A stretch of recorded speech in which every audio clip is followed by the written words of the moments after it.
Hey, welcome to my review of Kill the Crows, a $5 arcade arena shooter with a dark western theme.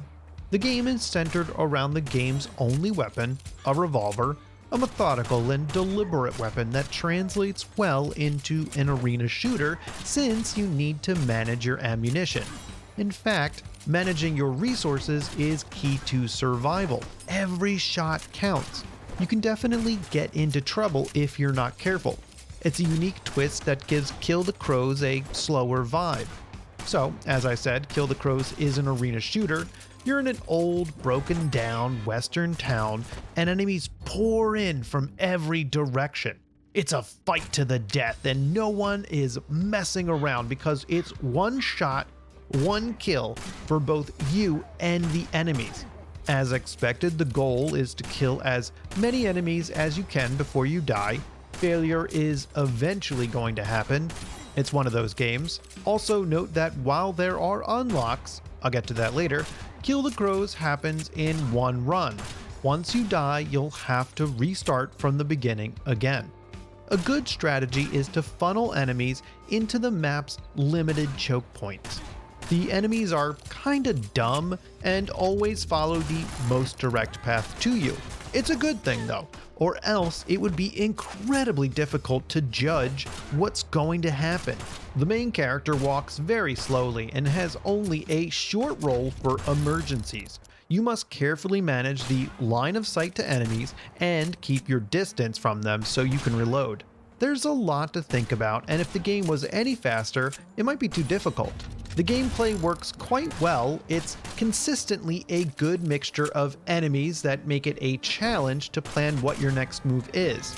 New runs are similar since the same enemies appear, but you're never quite in the same position as before. It gets too hectic, and you'll want to vary your strategy so maybe you can last even longer. As expected, Kill the Crows gets more difficult as you progress by including different enemy types. Your basic enemies walk towards you and are simple to take care of. Next, the game introduces enemies with guns and then bigger enemies with a shield, so you have to attack them from behind. At every 100 kills, a boss is spawned, and they can be tricky. Note that since the game has only one game loop with little variance, there are problems. Those kind of games always drag in the beginning as you replay the same section over and over. However, Kill the Crows has a difficulty level, and instead of making the overall game more difficult, it throws more at you in the beginning, meaning you can get to the boss faster. It speeds up the first 100 enemies by 30 seconds. It doesn't seem like a lot, and it kinda isn't, but it does add up. You'll have to unlock it though by reaching a certain threshold of kills. I still think the game is a bit tedious at times, and the reason I am going to drop it is because I don't want to play the same thing over and over and over and over and over and over again. Reaching a new boss is a highlight, so it's unfortunate that I will probably die the first few times I try it. I'll have to try again and mow down all the same enemies again to just get all the way to the same spot. You know how it goes, it can become boring. Moving on to the game's gear selection from unique revolvers, equipment, and specials to unlock and choose from. Revolvers have different reload speeds and abilities. For example, one can shoot through enemies, and another can only reload all the bullets at once. I haven't found any better than any others, but I do prefer shooting one bullet through multiple enemies, so you'll see me using that one in most of the gameplay. The equipment you can wear adjusts your other stats. For example, walking speed while reloading, dodge roll recharge, and loading a completely empty revolver faster. Again, nothing stands out as an obvious choice, and it's entirely up to how you want to play.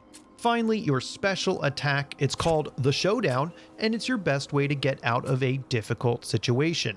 The first one you get unloads your entire revolver into the closest enemies and gives you a free reload. Another one you unlock gives you a circle around your character, and anyone inside will be shot. It doesn't have a limit. The catch is that you need to build up a meter at the bottom of your screen from shooting other enemies first. However, the game is pretty generous with how many times you can use it. It's a lot of fun to nail these as well, seeing how many enemies you can drop with it. In my opinion, the equipment is where the game really shines. You need these options to mix up the gameplay to give the game any replayability at all. I enjoyed attempting to find the best configuration for me. I never took any equipment to improve my dodge roll because I would forget to use it. Of course, with anything like this, more equipment would have been better, and the game dishes out the equipment slowly. You must progress to unlock the gear, and you must complete them in order. The game will not let you unlock a future piece of gear without the previous level. It's not great since I feel stuck right now, and I would love to switch it up with something new. It feels like there are too few options, but I have to keep in mind that Kill the Crows is a budget title. Overall, Kill the Crows is a challenging and enjoyable indie arena shooter with a unique Western theme. The game is well polished, and I'm a fan of this dark art style. Despite some repetition and slow equipment unlocks, the game offers engaging gameplay mechanics and a budget-friendly price. If you're a fan of the genre and appreciate a methodical, strategic approach to combat, Kill the Crows is definitely worth checking out. As always, thanks for watching. Please subscribe to the channel if you'd like to see more indie game reviews. If you want another indie game recommendation, use the end screen button to learn about Space Bandit, another one-hit kill game but a fast twin-stick shooter.